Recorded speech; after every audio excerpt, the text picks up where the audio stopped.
Free to succeed. Raid Shadow Legends. Back to normal edition. Update edition. I did a video. I dropped a video yesterday that you need to go watch if you didn't see it yesterday edition. Or I guess it's still today for y'all because I dropped it in the morning for y'all.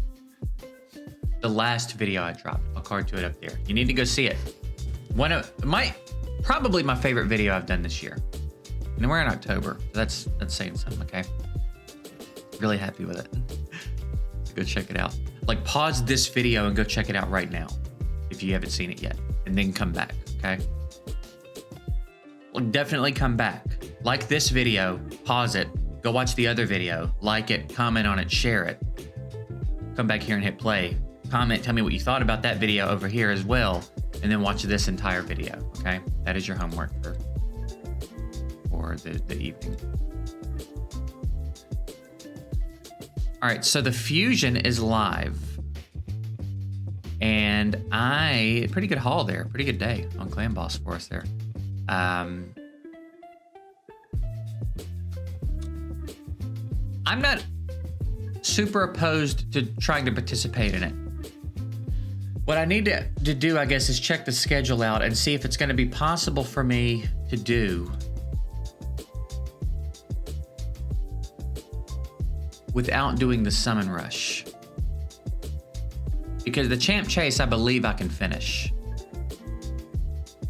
I mean, we're good. We've got a Void Legendary, we've got 2 Legos, we've got 2 Epics. That's gonna get me a pretty good way into the champ chase if it doesn't complete it. And then I've got 3,800 green shards. So I could, depending on how ridiculous the summon rush is, maybe I could even, I don't know if the summon rush, I think, is usually one of the ones where they do like the rare and the epic, right? So maybe I could get the rare. They've been kind of unreasonable though. Like, I don't want to pop 3,500 green shards, you know what I mean? So I don't know. I guess I'll figure out if it's going to keep me from doing it. If I can do it, if I do everything around the summon rush, maybe I'll have to win a tournament, a couple of tournaments or something. I don't know. But I'm not super opposed to participating in the Fusion. I just am not summoning this month, even though it's not November yet. All right, let's see what you do officially. That's right, we've got the 50% A1 slow.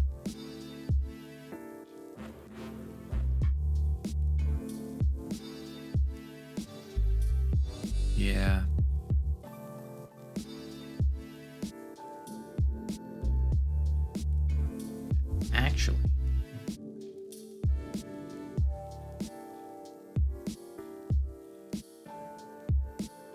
Actually, after looking at her again, I'm like, yeah,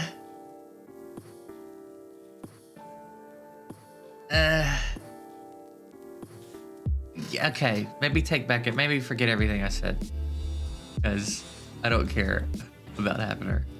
What do you do? All right, we've got an A1 poison on a 25% chance. 2 poisons, okay. 2 hits, each hit has a chance. Skilled up, each hit activates 1 poison on the target. AoE, chance of placing poison and poison sense. Heals this champion by 1% of their max HP for each poison debuff placed. So,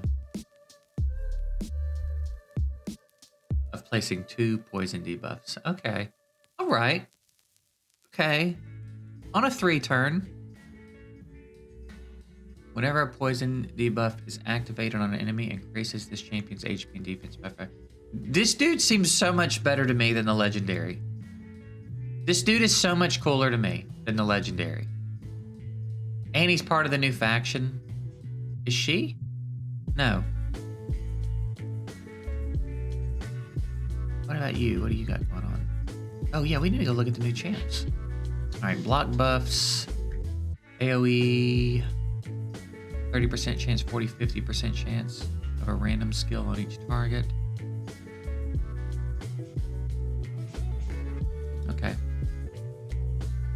Dude, I'm so much more interested in the epic than I am the legendary for this fusion. So never mind. I'm probably not doing the fusion then. I'm probably just gonna try to snag one of the epics, which should not be that difficult.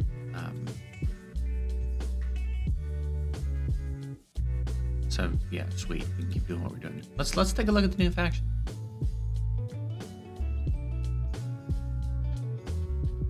They didn't even bother. They didn't even bother with uncommons and commons, dude. just completely give less of a shit. You know what I mean? They didn't even bother. The faction has no commons or uncommons at all, dude. You gotta love it. All right, Elva Autumnborn. Pretty sick. Continuous heal. 75% chance of removing all debuffs. What the fuck? Bro.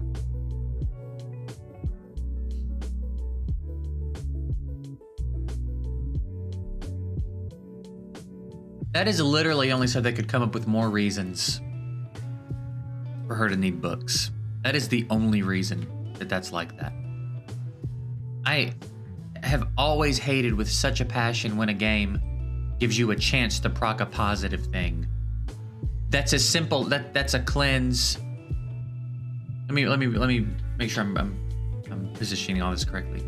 On a skill that's dedicated to doing one thing, which this skill is the cleanse, right? It's the cleanse, block, debuff stuff, right? To give it a chance to do the thing, the fact that you could potentially waste a whole turn because you didn't proc the positive effect is fucking horse shit. I hate it when games do that. It's not super common, and the reason it's not super common is because it's such a load of bullshit that most of them don't try to do it. The only reason they did it here is to come up with a reason for her to need 4 books instead of 2 on this skill. Because that's stupid. Just let her do it or don't. You know what I mean? Make it her awakening ability to also remove all debuffs or something if that's how you want to swing it. But don't just create reasons for her to need books. That's ridiculous. I'm sure she needs plenty otherwise. Well, actually, she's not that bad. That's what it was. I guarantee you, they were like 4 here, 2 here. It can't be 2 here, too. We got to come up with a reason for her to need at least 10 bucks. 100% that's what happened, dude. Revives a target ally with 40% HP and 50% turn meter, then places a defense and attack buff on that ally. She's got a single target revive that gets down to a 3-turn cooldown.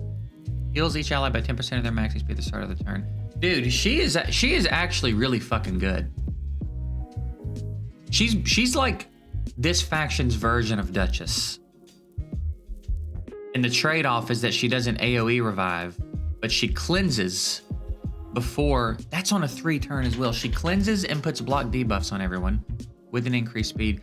Dude, yeah, she is. I feel like she's on Duchess. She's the Duchess of the faction for sure. It's an interesting trade here. Single target revive. She brings him back set up. 3-turn cooldown. Cleanse with block debuffs is huge. There are not many champs that do that. Hackhorn does it. Yeah, there's not many. And then the rest of her kit's also really good. She's interesting. It's going to be interesting to see her in action. I feel like she is. She's going to be very usable. Duchess might have some more mechanics going on with her passive and the veils and stuff. I think Duchess is still better, but she's like in that realm for sure. She's dope. She's a good champ. King Galkabar. Pretty cool looking. I love this background, dude. All right, what do you do? Place a shield on the ally with the lowest HP. The value of the shield is equal to 50% of the ally's max HP. Cool, it's not relying on its damage. That's nice. AoE, chance of removing all buffs. They like that. They like that removing all buffs with this update, don't they? Places a poison for 2 turns on each enemy for every buff removed from them. Also has an 80% chance of placing block buffs on all enemies for 1 turn. And that's on a 3-turn. And skilled up, it relies only on accuracy. That's pretty dope. Yeah, that could be pretty problematic, actually. Some of these defenses that stack these buffs. That's interesting. And, oh, I was going to say he doesn't have to hit him, but he does. So, okay. Removes all debuffs. They went hard with the cleanses and shit here. Cleanses and strips, and seems to be the theme. Places continuous heal for each debuff removed. Also places shield based on his max HP on a 3 turn. Whenever an enemy under a poison debuff attacks an ally under a shield buff, instantly activates 1 poison on that heal. That's really cool. He's cool. This is a cool champ too. These champs are looking real good so far. What's this? Oh. Green Warden Ruark.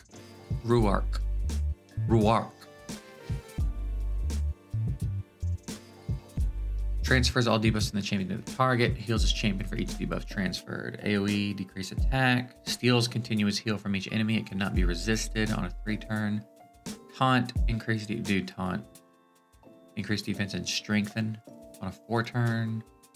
10% more than max HP. Places shield for 2 turns equal to 10% of their max HP. And then skilled up, there's no cooldown. All right, yeah, he's pretty dope too. I'm digging these champs so far, man.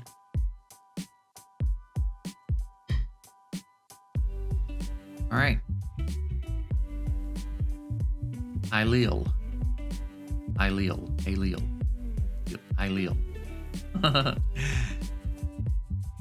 Steals all buffs from the target the first time this champion hits them with the skill. This effect cannot be resisted.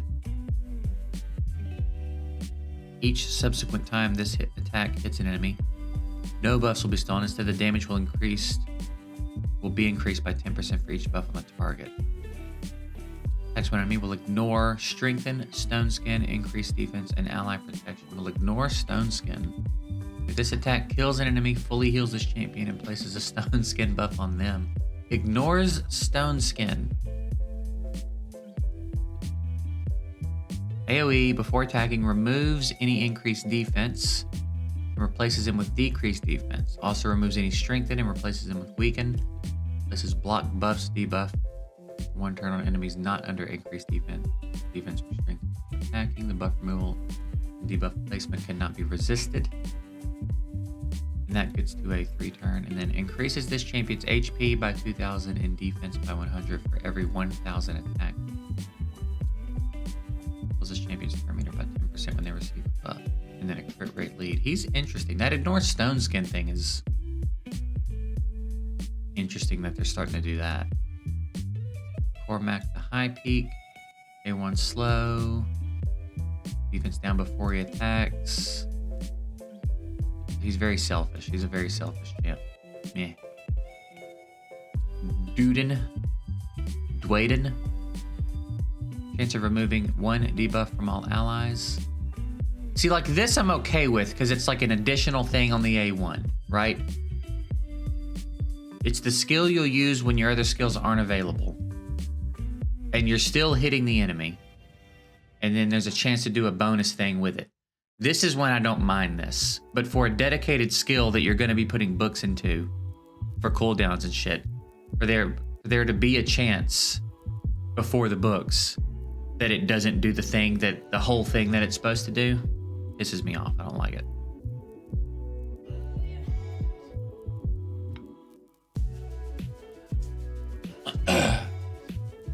Attacks all enemies, places a shield on all allies for 2 turns. Increases the duration of all buffs on all allies by 1 turn. Taunt on himself, strengthen and counterattack. He's cool, he's fine. I thought he was going to be a Lego for sure. Mist Rider Daify. Chance of removing random buff. Chance to get an extra turn. AoE defense down. Grants an extra turn if a 60% decreased defense. Oh, interesting. Places increase attack and increase accuracy buff, and then gets it.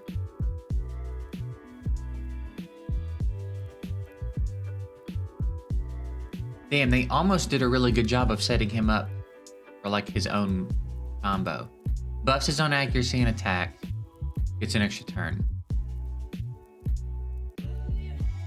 Tries to place the AoE defense down. If he places it all, he gets another turn. But then here doesn't really do much.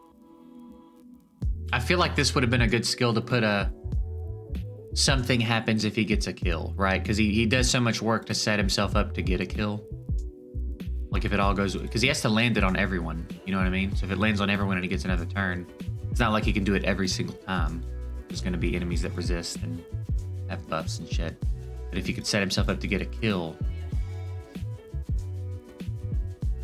with his A1, I feel like it should be if he gets a kill, something else should happen here. But they didn't ask me, so whatever. Ruella, 3-hitter with turn meter steal, 3-hitter with decreased defense, weaken, and decreased speed. All right, so we got a Fire Knight champ here is what we got. Turn meter of all allies with a crit rate buff on a 3-turn. Yeah, that's a Fire Knight champ. White Dryad Nia. She looks real cool. She looks like Lanicus. That's a Lanicus model. Lanicus / Blind Seer.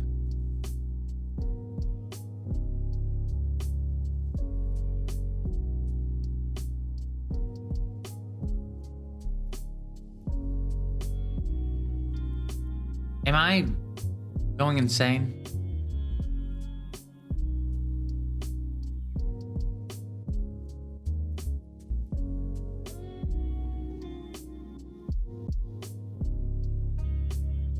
Sacred Order, maybe? What in the hell's going on here? There's Blind Seer. That's her with the shield. Dude, where's Lanicus? She's a Dark Elf too? Why don't I think Lanicus was High Elf and Blind Seer was Dark Elf? Anyway. AoE, speed down, removes all debuffs from the target ally, then heals them by 40% of their max HP. Target this skill is not this champion. Decreases the cooldown of all the target skills by 2 turns. That's pretty cool. Ally protection on all allies. Strengthen on all allies. Nice. Pretty cool. Whenever this champion is healed, heals each ally except this champion by 20% of that heal. Okay. She's pretty fun. She's pretty cool. And then the one rare. They're cool champs. It's a cool squad so far. Odd they didn't even bother with commons and uncommons for it though. But it's a cool squad, man. They look cool. Have some interesting kits. It'll be fun to see like how they get integrated into things. That Duchess-esque Lego is real good. They're all good, honestly. It's gonna be real fun to see how he gets used. Ignore Stone Skin is a pretty big fucking deal, I think. So yeah, shards are already piling up, dude. I feel like our summon session at the end of November / beginning of December is gonna be fun. Hopefully there's a good summoning event for it.